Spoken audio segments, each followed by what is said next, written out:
$65 billion. That is what Bernard Lawrence Madoff told his clients they had. Not 1 cent of it was real. For nearly 4 decades, a single bank account, J.P. Morgan Chase account 703, processed every dollar in and every dollar out of the largest financial fraud in recorded history. The bank's own analysts privately suspected fraud as early as 2007. They told British authorities. They told no one in the United States. One man submitted mathematical proof to federal regulators 5 separate times. 5 times, the Securities and Exchange Commission did nothing. His name was Harry Markopolos. Nobody wanted to hear the answer. This is Fortune Autopsy. Case number 1. $65 billion vanished. Tonight, the full accounting of where it went. Bernard Lawrence Madoff was born on April 29, 1938, in Queens, New York. He was not born wealthy. He was not a prodigy of finance in the conventional sense. In 1960, with $5,000 saved from working as a lifeguard and installing sprinkler systems, he founded Bernard L. Madoff Investment Securities, LLC, initially a penny stock brokerage operating at the margins of the market. What Madoff understood, earlier than almost anyone, was technology. His firm was among the first to use electronic trading systems to execute stock orders. That innovation helped create what would eventually become the Nasdaq Stock Exchange. In the 1990s, Madoff served as chairman of Nasdaq itself, a position that, to outsiders, conferred an almost untouchable credibility. He cultivated his reputation with surgical patience. The investment advisory arm of his business was deliberately kept quiet. No advertising, no cold calls, no press. Access was by referral only, often through Jewish philanthropic organizations and country clubs on the East Coast. The exclusivity was the product. Being admitted to Madoff's fund felt like receiving a privilege. Clients did not ask questions. Asking questions felt like ingratitude. The returns, he reported, were not spectacular by the standards of Wall Street mythology, typically 10 to 12% annually, remarkably consistent regardless of whether the broader market rose or fell. That consistency, which should have been the first alarm, was instead the primary selling point. In a volatile world, Madoff offered the illusion of a machine that never broke down. The legitimate trading operation ran on floors 18 and 19 of the Lipstick Building. The investment advisory fraud ran on the 17th floor, staffed by a small, loyal inner circle who understood, to varying degrees, exactly what they were doing. Frank Di Pasquale was the chief operating officer of the fraudulent arm. He had worked for Madoff since 1975. Every day, Di Pasquale and his team produced what they called confirmations, fabricated trade records, showing that Madoff had purchased and sold specific securities on specific dates at specific prices. None of these trades had occurred. The confirmations were created after the fact, backdated using historical price data to make them appear legitimate. 2 computer programmers, Jerome O'Hara and George Perez, built and maintained the automated systems that generated these false records at scale. Federal investigators would later call them the computer boys. They wrote code that could produce thousands of fictitious transaction records simultaneously, each one internally consistent, each one time-stamped, each one indistinguishable from a real brokerage statement to any client who received it. Every dollar that entered the scheme flowed through one account at J.P. Morgan Chase, account 703. Money came in. Fabricated statements went out. When redemptions were requested, when clients wanted their money back, Madoff simply paid them from new deposits. The account never held anything close to the amounts the statements claimed. According to prosecutors, at certain points in the scheme, account 703 held as little as a few $100 million against a claimed portfolio worth tens of billions. For this to work, the flow of new money could never slow down. Feeder funds were the engine. Fairfield Greenwich Group, run by Walter Knoll, channeled approximately $7.2 billion of client money into Madoff's operation. Fairfield collected hundreds of millions in management fees for doing essentially no independent verification of how that money was actually being invested. In May of 2000, a financial analyst named Harry Markopolos sat down and did the mathematics that Madoff's own clients had never bothered to do. Markopolos worked for a rival firm and had been asked by his managers to reverse engineer Madoff's strategy so they could replicate it. The task took him about 4 hours. At the end of those 4 hours, Markopolos had concluded that what Madoff was describing was mathematically impossible to achieve consistently through legitimate trading. He titled his submission to the Securities and Exchange Commission, "The world's largest hedge fund is a fraud." He estimated the scheme at between $3 and $7 billion at that point. He submitted it to the SEC's Boston office. Nothing happened. Markopolos did not stop. He resubmitted evidence in 2001. He resubmitted in 2005, with more detail, more analysis, more mathematical proof. He resubmitted in 2007. He resubmitted again in 2008. 5 formal submissions over 8 years. The SEC opened 2 examinations of Madoff during this period.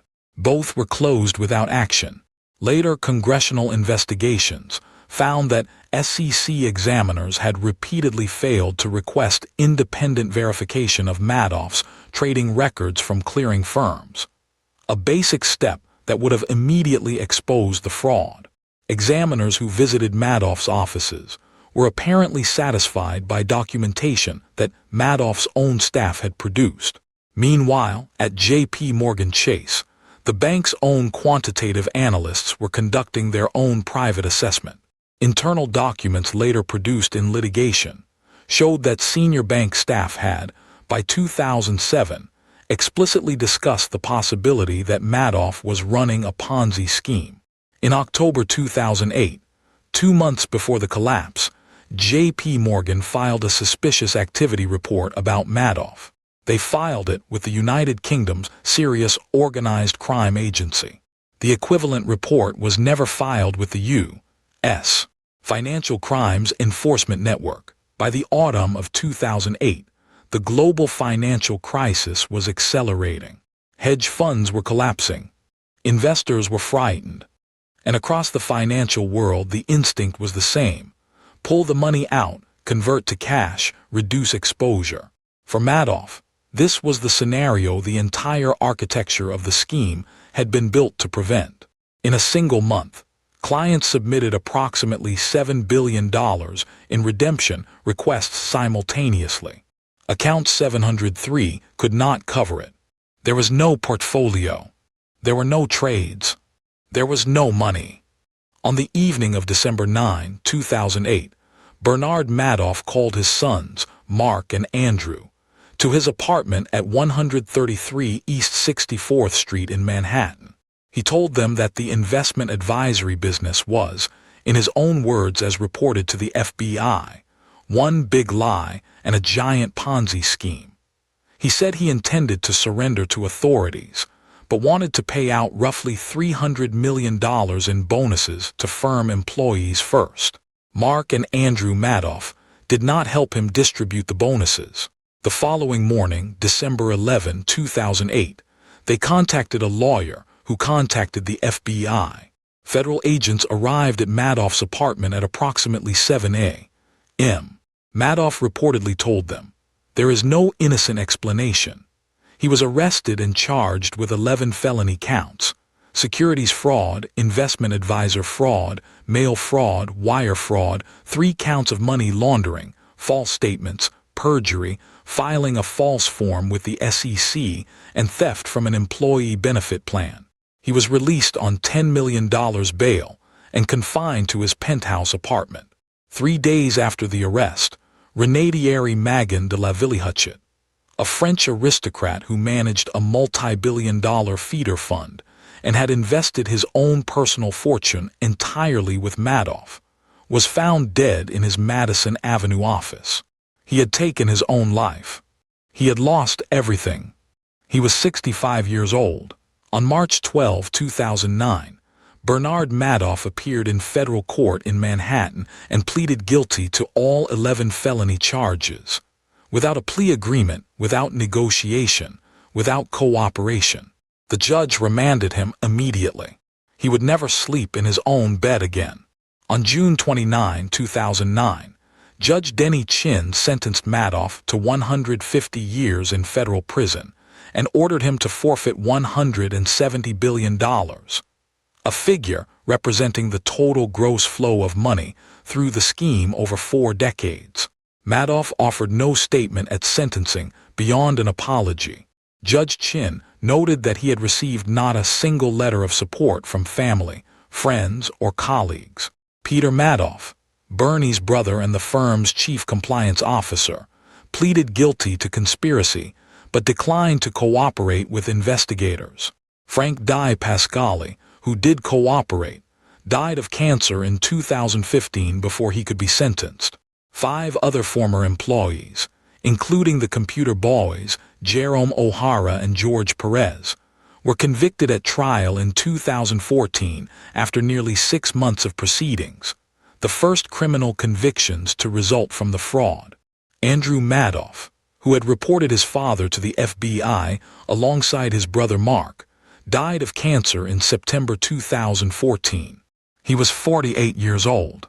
Bernie Madoff spent his final years at the Federal Medical Center in Butner, North Carolina. He repeatedly applied for compassionate release, citing kidney disease. Each application was denied. On April 14, 2021, at the age of 82, Bernard Lawrence Madoff died in federal custody. The real figure that matters is not $65 billion. That number represented fictitious balances, phantom gains that were printed on statements but never existed as actual cash. The true net loss, the real money that real people deposited and never recovered, was calculated by court-appointed bankruptcy trustee Irving Pickard at approximately $20 billion. Pickard spent more than a decade filing lawsuits against banks, feeder funds, and individuals who had knowingly or unknowingly withdrawn more from the scheme than they had ever put in. The legal theory was simple. Money paid out in the final years of a Ponzi scheme is effectively stolen from the investors who came after. Courts agreed. The clawback litigation recovered billions. The single largest source of victim compensation came not from Madoff himself, who had very little left, but from Jeffrey Picower, a Florida businessman and one of the scheme's earliest and most favored clients. Picower had withdrawn approximately $7.8 billion from Madoff's fund over the decades, far more than any other investor. Picower died of a heart attack in October 2009, before he could face civil or criminal proceedings. In December 2010, his estate reached a civil forfeiture settlement of $2.2 billion with the Department of Justice. At the time, the largest single asset forfeiture in the history of the United States Department of Justice. In January 2014, J.P. Morgan Chase entered a deferred prosecution agreement with the DOJ, paying $1.7 billion for its institutional failure to report Madoff's suspicious activities to U.S. authorities. The bank admitted that it had failed to maintain an adequate anti-money laundering program and had allowed Account 703 to function as the operational core of a fraud for decades. Those 2 settlements alone, Picower's $2.2 billion and J.P. Morgan's $1.7 billion, account for nearly $4 billion of the total recovery. Additional hundreds of millions came from feeder fund settlements, including agreements with Fairfield Greenwich, and from Pickard's broader clawback litigation. On December 30, 2024, the United States Department of Justice announced the 10th and final distribution from the Madoff Victim Fund, $131.4 million. Across 10 distributions over 16 years, the fund had returned a total of $4.3 billion to to nearly 41,000 victims in 127 countries, against a verified net loss of approximately $20 billion, and taking into account the additional recoveries through Picard's bankruptcy estate. Total compensation covered nearly 94% of proven losses. The remaining 6%, roughly $1.2 billion, was not recovered. It was absorbed by the investors who could least afford it, those who had no exposure to the feeder funds, no connection to early withdrawals, and no legal recourse left. 41,000 people, 127 countries, 16 years, $4.3 billion returned, and $1.2 billion simply gone. The irreducible human cost of the largest financial fraud in recorded history. Bernard Madoff told his clients they had $65 billion. The final answer, verified and closed, is this. After the longest asset recovery in the history of American financial crime, 6 cents of every dollar lost by the most vulnerable victims was never found. Next case, the collapse of Enron and the $74 billion that vanished inside a company whose own auditors signed off on every number.